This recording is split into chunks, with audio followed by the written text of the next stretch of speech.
মামলাযোগ্য যদি কোনো ঘটনা হয়ে থাকে আর সেই মামলা যদি ওসি না নেয়, আমার নোটিশে আনেন, ওসিকে সাসপেন্ড করবেন 1 মিনিটে। ঢাকা মেট্রোপলিটন পুলিশের নবনিযুক্ত কমিশনার শেখ মোহাম্মদ সাজ্জাদ আলী বলেছেন, ঢাকার কোনো থানায় মামলা না নিলে সেই ওসিকে 1 মিনিটে সাসপেন্ড করে দেব। সোমবার ডিএমপি সদর দপ্তরে অটোরিকশা, অটোভ্যান ও ইজি বাইক চালকদের সঙ্গে বৈঠকে তিনি এই হুঁশিয়ারি দেন। বৈঠকে একজন রিকশা চালক দাবি করে বলেন, তাকে কামরাঙ্গীরচর এলাকায় রোববার ও এর আগের দিন মারধর করা হয়। এমন অভিযোগের প্রেক্ষিতে ডিএমপি কমিশনার শেখ মোহাম্মদ সাজ্জাদ আলী বলেন, আপনি মামলা করেননি কেন? মামলাযোগ্য হলে অবশ্যই ওসিদের মামলা নিতে হবে। মামলা না নিলে সেই ওসিকে 1 মিনিটে বরখাস্ত করা হবে। চাঁদাবাজির বিষয়ে ডিএমপি কমিশনার বলেন, রিকশা ভ্যানে কোনো চাঁদাবাজি হবে না। গরিবদের কষ্টার্জিত অর্থ কেউ নিতে পারবে না।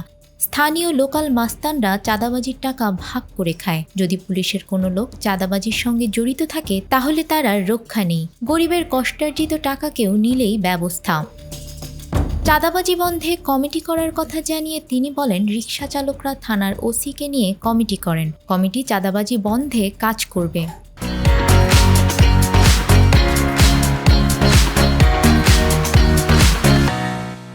এর আগে বেলা 11টার দিকে দুটি রিকশা চালকদের সংগঠন ডিএমপি সদর দপ্তরে ডিএমপি কমিশনারের সঙ্গে বৈঠকে বসেন। বৈঠকে রিকশা চালকরা তাদের বিভিন্ন দাবি দেওয়া তুলে ধরেন। তারা দাবি করেন, পেটের দায়ে অটোরিকশা মূল সড়কে ওঠাতে হয়, কিছু এলাকার গলিতেও ঢুকতে দেয়া হয় না। এজন্য বাধ্য হয়ে আমরা মূল সড়কে উঠে পড়ি। আমাদের সহযোগিতা করলে উপকৃত হতাম।